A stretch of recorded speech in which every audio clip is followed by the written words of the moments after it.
welcome back to my channel. If this is your first time here, hello, my name is Nika. Thank you so much for stopping in. Let's have a heart-to-heart conversation about 10 things that 2023 has taught me. Now that we're at the end of 2023, it's time to start reflecting on the year, because each year you should be learning and growing from the circumstances and the things that you've been blessed with, and just things that happened that you were not too fond of, so that your next year would be moving towards the direction that you wanted to move to, whether that's in a healthier relationship, making better decisions, continuing making the decisions that you've made, whatever that is. You should have learned something from this year. It shouldn't be at the end of the year and say, oh, that was just another year, I haven't learned anything. That should not be you. So these are the 10 things that I've learned in 2023 that I just wanted to share with you guys. They're not in any particular order. As things come to me, I just say them. So the first thing that 2023 has taught me is forgiveness. I thought that I was a forgiving person. I really believe that a lot of things in the past, or past people that's hurt me or that had wronged me in any type of way, I had forgiven. And what I learned was I actually hadn't forgiven. I just had put it in the back of my mind and didn't think about it, especially if I didn't have to deal with the person. I just kind of like, it is what it is, and I just moved past it. I just covered it up and kept on moving. But then I learned, you know, we're going through therapy this year. Things was coming up, you know, past hurt, past traumas, past disappointments. Things was just coming up, and it showed me that I didn't quite forgive. And it was hard for me, because I'm like, how do you forgive? If you say you forgave somebody, you should be able to just move past it. But that's not the reality. So what I had to learn was take it to God. And I know some people, y'all don't believe in that, you know, that's okay. But for the ones that do, you know what I'm talking about. I had to take it to God and ask God to help me to forgive, because I know that if I don't forgive other people that's done wrong to me or who has hurt me, then I won't be forgiven by God and by Jesus for the things that I do wrong, for my sins, and for the people that I hurt, they won't forgive me either. So I know that I wanted to have forgiveness for things that I've done wrong and people I've wronged. So I took it to God, and I also did the work of whatever the therapist had suggested that I did to forgive. And so that showed me that I really needed to work on forgiveness, and also I was able to really unleash my power of forgiving people and forgiving situations, and even forgiving myself. Number 2, patience. Patience, patience, patience. And I think that that's almost every year I have to learn patience, because it's really not my strong point. I am very impatient. I am always on the go. I want things to happen when I want them to happen. And a lot of times that leads me into trouble, because I'm not waiting on God, even though I'm saying I am. I'm trying to do things on my own terms, and it just blows up in my face because I wasn't patient enough to pray about something and really believe, have that faith that it would happen for me. So what happened is I would get a lot of counterfeit things, or I would get a lot of things that were not meant for me, or I would get so impatient that I would turn away from that thing. I'm like, I don't want it no more, and I'll speak against it, because I'm tired of waiting for it. I'm tired of asking for it. But what we do in those situations is, when you pray about something and you believe God and believe Jesus is going to give you that blessing, the moment that you say, it's not going to happen, I don't care anymore, I don't want it, I give up, you forfeit that prayer. Because now you have just said you don't believe no more. There goes your faith, right? And you speaking those words. So this year showed me that I was doing that a lot. And when I really started having patience, things have started to happen, not when I wanted them to. And I'm grateful for the patience that I'm learning now. I'm learning, you know, I don't have control. I'm actually okay with not having control, because in those times where I was feeling like I needed to have control over everything, I felt exhausted. But now I'm learning it's okay to be patient. Just wait. If it's meant to be, it's going to be, if you allow it to be. Number 3, God and Jesus are always with me, no matter what. I've done a lot of things in 2023 that forfeited my faith. I've done a lot of things that I feel like, you know what, I deserve something bad to happen. I've said some things to people out of order, things like that. And what I've noticed is that every time I got myself into trouble, God and Jesus were there. They put me out some hard times.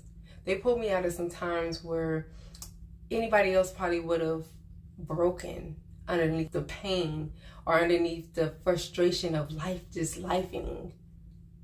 But every time I always was okay. My bills were paid. I was fed. I was healthy. I woke up. I had a job. I had everything that I needed, plus some, always, no matter what circumstances I was going through. So 2023 showed me that there's nothing really that you can do to push them away. They don't leave you, we leave them. Number 4, 2023 has taught me that I really didn't know what I needed.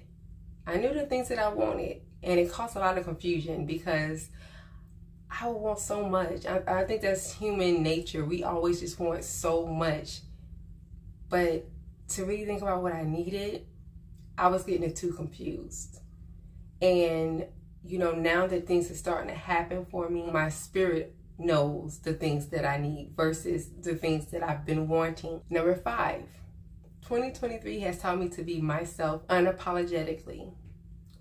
And it feels so good, y'all. I'm telling you, like I used to be so obsessed with trying to look my best, trying to feel my best, trying to have the best, trying to have this perfect body, have this perfect mind, have this perfect hair, have this perfect makeup routine. And now I do what feels best for Mika. And I have peace with that because I love me. And I'm realizing that it doesn't really matter what you look like or what you do, what trends you follow. There's always going to be somebody who doesn't like you, someone who speaks against you, who wishes ill on you, someone who doesn't want to see you win. So why would I go through all that being someone else's standard of beauty, someone else's standard of intelligence, someone else's standard of a God-fearing woman, someone else's example of a good mother, if at the end of the day I'm still going to be judged about it? It's not winning me anything but stress. I was a wreck. I never felt good enough. I didn't feel pretty enough. I didn't feel smart enough.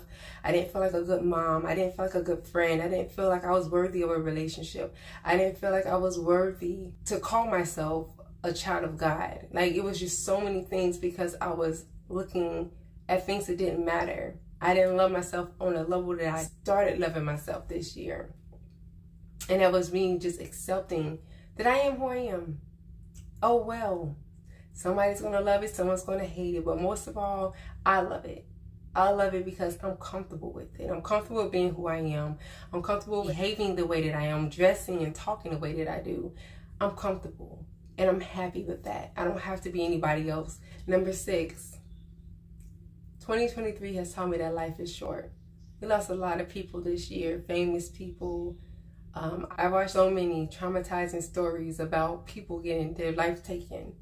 Young ages, fathers, sons, daughters, sisters, brothers,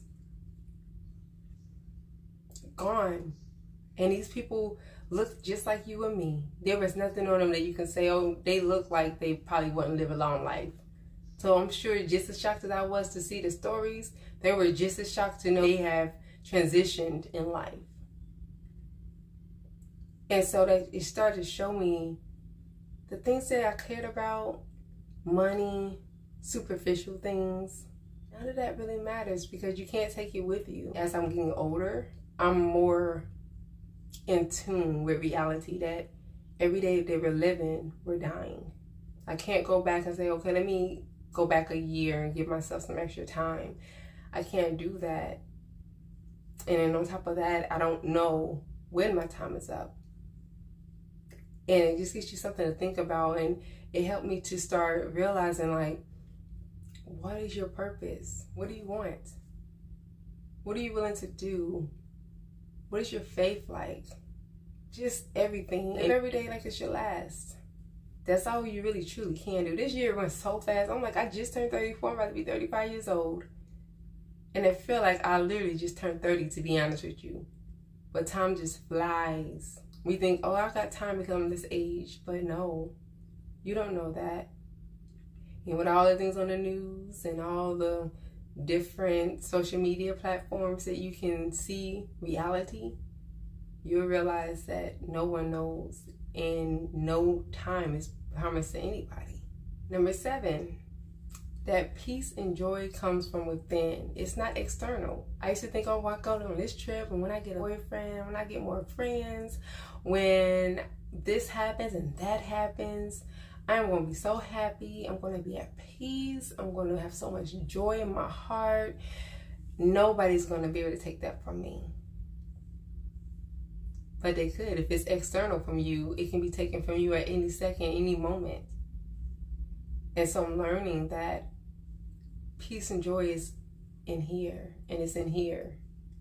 You have to want it for yourself. And no matter what it looks like around you, no matter how many things are falling apart, you still have to tell yourself that you have joy. Number 8, God's will, not mine. Just like I spoke about earlier, about me not really knowing what I needed for myself, but God knows.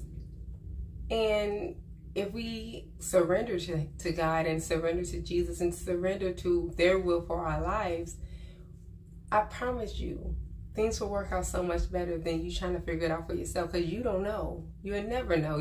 We're human. Your mind will always change. The flesh is always going to be hungry for more and more and more. And whatever looks good, whatever sounds good, you're going to want. But is it really what's best for you?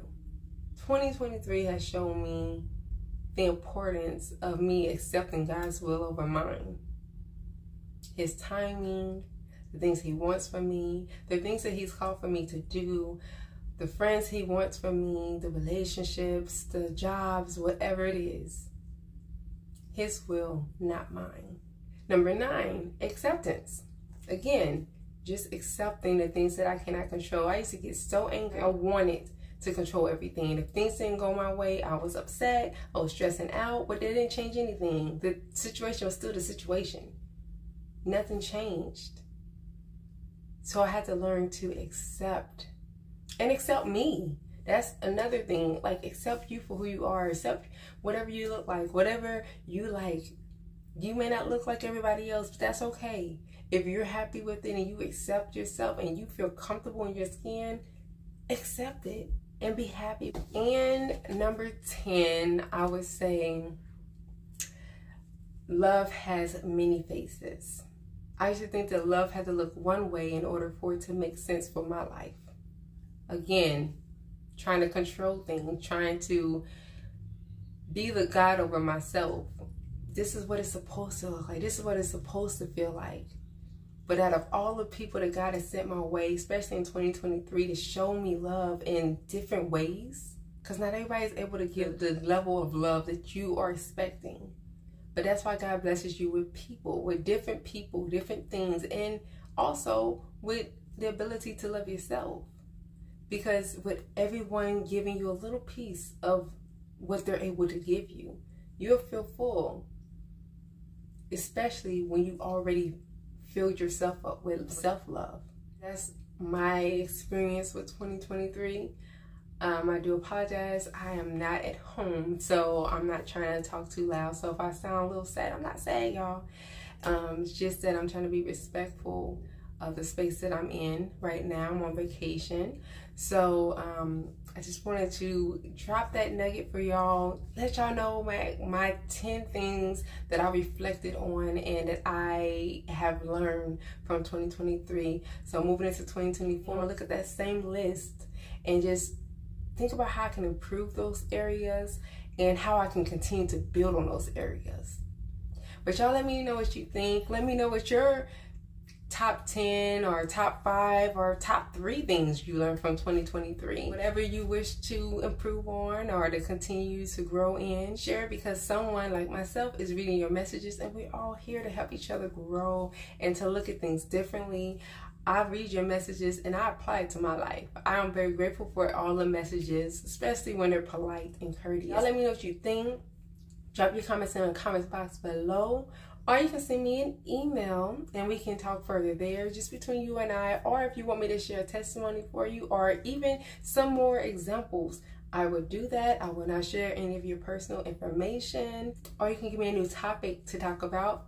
I love to get some ideas, and you know, if I feel like I have the space to speak about it, I will. If not, I won't, but I'll email you back and let you know if I'm not comfortable, because I don't like to talk about things I have no experience in, or things I have not done research on, or have no type of information on. Enjoy the rest of 2023 with your family and friends, and just remember to give love, give yourself love, and have some peace and joy in your heart. And God willing, we can start a whole new journey and a whole new chapter in 2024. Go ahead and drop your comments, email me. We'll keep the conversation going, and we will talk next time. Bye.